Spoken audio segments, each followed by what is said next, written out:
Hello, in front of me I've got Oppo Find X3 Lite. In this video I'll show you how to change Google Assistant voice. In the beginning, let's enter Google app and go to More. Enter Settings, Google Assistant,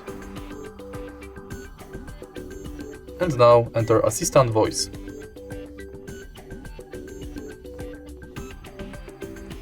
Here are all available voices for your Google Assistant. Here are the voices you can pick for your Google Assistant. If you like this voice and want me to keep using it, just stop here. Here are the voices you can pick for your Google Assistant. If you like this voice and want me to keep using it, just stop here. Here are the voices you can pick for your Google Assistant. If you like this voice and want me to keep using it, just stop here. If you find this video helpful, please leave like, comment and subscribe.